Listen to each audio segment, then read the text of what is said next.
All right, we're back here again at the Milsurp garage.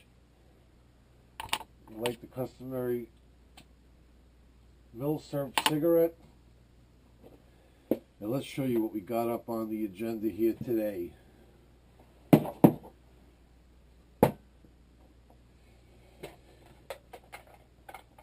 M1 Carbine, mechanical, visual, physical. This is how we check it every time. Detachable magazine, semi-automatic, IBM, 1943, mint. Thank you. 5, Chuck. 5. No 5 from the dog. The dog does not do 5. Let me tell you something about the M1 Carbine. I left it alone too long. Too long. I should not have waited. I thought, come on, it's one of those intermediate-sized cartridges, stick with the big heavy hitters, Don't move into one of these rifles that bounces off of frozen clothing. I've never heard of something so ridiculous. You would need some pretty thick frozen clothing to not have, one of these 30 cal carbine rounds turning it into Swiss cheese. I'll tell you that, because it is actually a pretty hard-hitting cartridge. It's not a power thing. That's the thing with this. I'm realizing it wasn't that it wasn't as powerful as a card, like that word, it's weaker.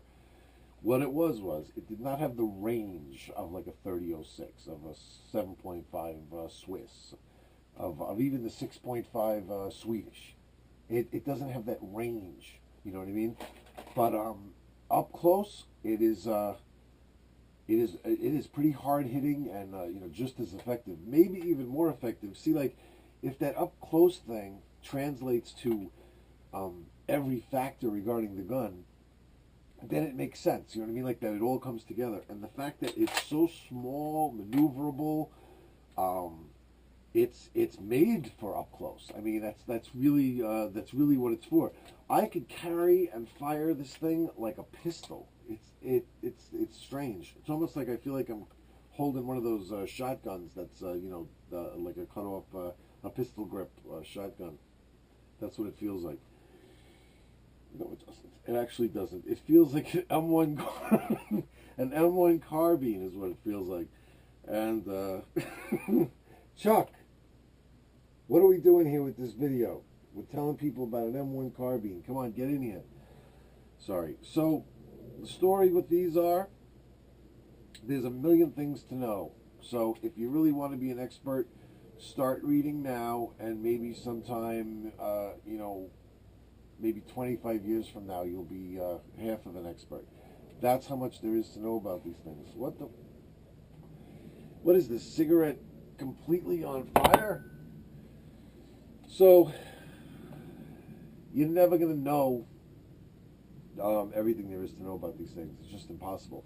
And if you're one of those guys that likes to collect, and you if you get into it, you might want 2 or 3 of different variations of the same gun or whatever, because I'm not really that kind of guy. I'll just pick what variation I think is like the coolest, or one that for some reason attracts me, and I'll get that variation and just stay with that one. That's my example of that gun sort of thing. But I noticed there's different collectors. There's some collectors that they might only have 3 different kinds of guns. They might only collect like 1903 Springfields, M1 Garands, and M1 Carbines. You know what I mean? But they'll have 70 guns, even though they only have those 3.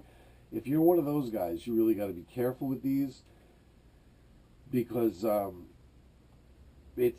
you'd have hundreds of guns. I mean, literally, there's some of these suppliers, some of these manufacturers were actually suppliers. Well, first let's start with the manufacturers. There were a whole bunch of manufacturers. And then out of those manufacturers, some of them only made receivers and this and that, and then they had to get barrels from somewhere else, and they would get it from one of the other, companies that were not just manufacturers but suppliers, like this one. This is an IBM. IBM was also a supplier. So you could get, let's say, I don't even want to use a name, because I don't want to say that's the case, that they didn't make barrels, but let's just say one of the other manufacturers that didn't make barrels, they might get a barrel from IBM. They might be supplied by them. So having that receiver company and having a different barrel company, you would look at it and think, because those two things are different, that it's a non-matching, but it could very well have been matching. You know what I mean? Some of them, it's very difficult to determine whether they're matching or not, because the parts could have come from anywhere. It was a possibility. This IBM was one of the ones that made barrels and receivers and a lot of other parts. They were like definitely a high part manufacturing, one of the entities that made a lot of parts. I think there's ones that made a couple of more, but they're definitely towards the top end of that spectrum. So you can get an IBM that has a lot of IBM parts, if not, maybe everything. I'm not sure if IBM had to get anything from anywhere else. But just from the research I've done with this one, it's a hell of a lot of IBM stuff, like IBM barrel receiver. I got it from a pretty reputable guy, so I trust its authenticity. You know what I mean?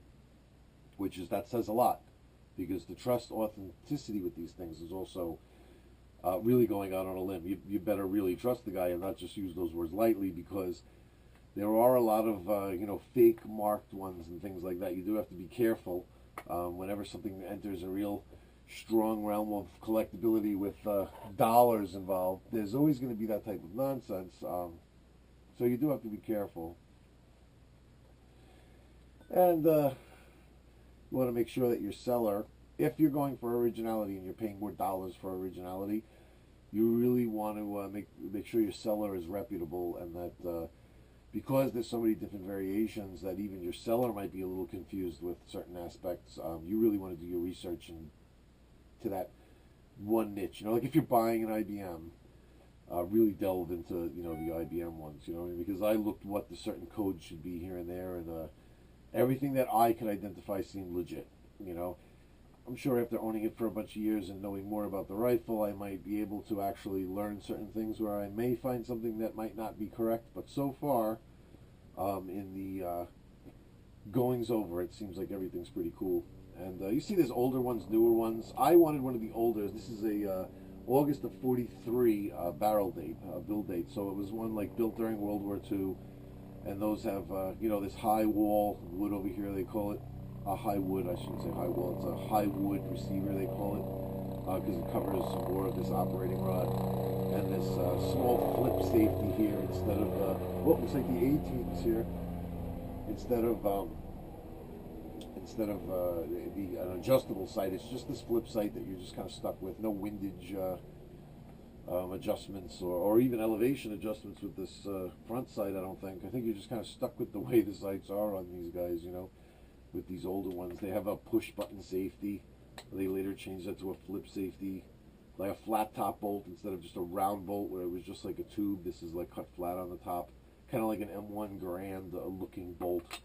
And it will remind you of the M1 Garand. It's like a little baby M1 Garand, sort of, you know what I mean? But in its own right, fills a niche that I suppose they needed. We won the war. I guess something small and semi-automatic with this detachable magazine. It didn't necessarily have a round that would like blast through trees, but maybe that wasn't necessarily so important. You know what I mean? Maybe just having a lot of rounds at your disposal with these detachable magazines, where you could have extra ones on you to just slap right in here. You got to remember, in 1943, the Germans were still fumbling with stripper clips, 10-round magazines. I'm sorry, 5-round magazines with stripper clips. So, when you got a lot more firepower that you could send down range, like modern times have shown that just sending rounds down range was the answer. You know what I mean? What did they call it again? Let me see if I could remember. A something of fire of... I don't remember, but it was just kind of like their plan. It was like a something of fire. Well, anyway, this thing was definitely a success back then, and I gained a little bit more respect for it buying one. Let's put it that way. I used to think it was that whole weaker cartridge thing, but then actually after having one, doing some research, shooting it, and really looking more into this cartridge, it's a lot more effective and a lot more. It's got a lot more gusto than I had originally thought. You know, smaller and a little bit less powerful isn't always a bad thing. If everything's done right, it just feels. It feels like it would have been a tactical success in a lot of situations that the soldiers had to deal with in World War II.